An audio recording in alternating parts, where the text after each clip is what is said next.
Welcome to Strength in Words, a family enrichment program for parents, caregivers, infants, and toddlers. This is the introduction episode, so here I'd like to tell you a bit about the origins of Strength in Words and talk a bit about my mission. In all future episodes, we get together to sing a few songs, discuss some ideas for play, and outline some insight about early development. Whether you're a parent or caregiver, you spend most time at work or at home, whether your baby is following a typical progression of development or not, this series is time for you to be together and to feel like you're doing something good for and with your baby.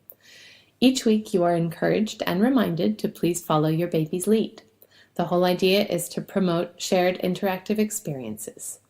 So if you can't get through the entirety of an episode while sitting in one place, that's perfectly fine. You can always come back another time or another week.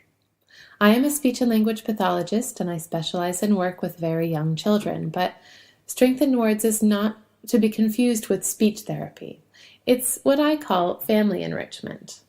All suggested activities are meant to be enjoyed by your baby under close adult supervision. So let me get into the backstory by sharing an anecdotal story. There are some experiences in life that sort of defy language, that we think of as larger or fuller than what words can express. In Norwegian, there's a word, kosle, that is more like a concept. There is no direct translation to English. It's been described to me as a feeling. I asked a Norwegian friend of mine what her kosle is. She described it in the following way: eating tacos on a Friday night in sweatpants with a glass of wine, making cinnamon rolls, decorating for Christmas, picking up coffee and taking a walk with a friend I haven't seen for a long time. I asked her how family related to her concept of kosle, and she said, "My son is not kosle, but it could be kosle to read him a book, or to give him a bath, or to have some quiet time with him in the morning." I think that these days there's some kind of bizarre social societal pressure to find this experience of parenthood to be a world of kosle all the time. And there are moments when we succeed in creating this, but we know that the reality for all of us, even those who heavily curate their social media profiles, is much different. In this age of over-information and overfilled schedules, we have such limited time to devote to our families.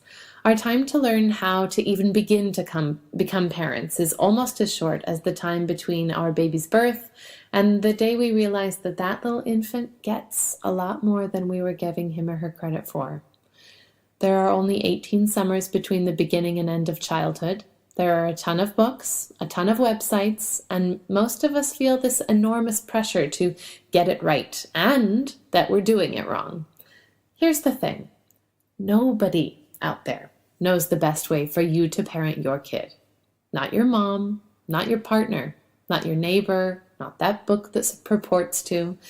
That is something that you and your child are going to have to figure out again and again, pretty much every day, if you're lucky, for the rest of your life.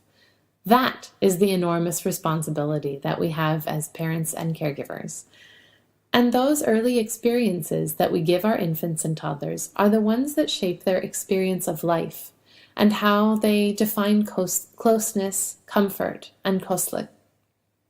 So, my aim here, really, is to try to distill some of the information that's out there, to take some of the pressure off of the parenting and the caregiving for you, even for only as long as it takes to sit through listening to my voice, to make this experience a bit less overwhelming.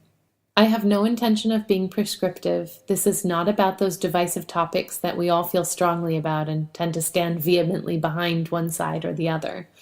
This is about how our infants and toddlers develop, those universal nuggets about when and how our kids might be working on certain aspects of development, the science bit, the developmental research. And really, this is about the art of it. How do we support that? How do we learn to get down to their level, to see like they do, to access the world like our brains are learning as much as theirs are?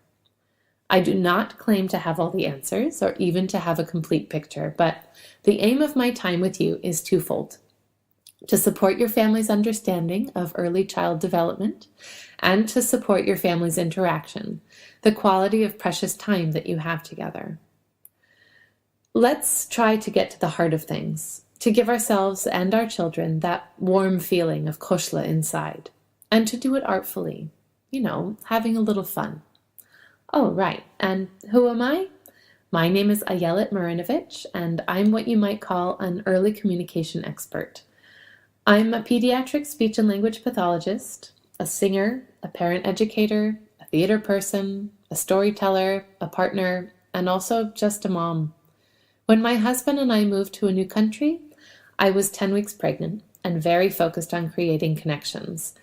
When my baby was born, I decided to combine my skills and my desire to create a safe social learning space for myself and my baby and other caregiver baby pairs. I started to devise a curriculum that was based on my own developmental knowledge, that of my friends and colleagues in early learning, a ton of developmental research, as well as information and experiences that I integrated as a mother along the way. The weekly time I spent with the families in my early days as a mother was incredibly special and amounts to my own definition of koshla. So let's dive in together.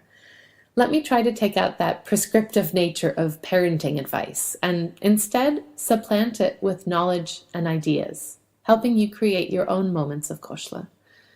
For more information, links to each of these weekly podcasts, as well as a DIY blog outlining the musical instruments and interactive play activities corresponding to items I mention and use in each of my podcast episodes, please head over to my website, www.strengthenwords.com. If you feel inclined to support what we're doing here at Strengthen Words, you can do so by visiting my website and clicking on the link to either make a one-time donation or by becoming a patron of Strengthen Words on Patreon. Enjoy!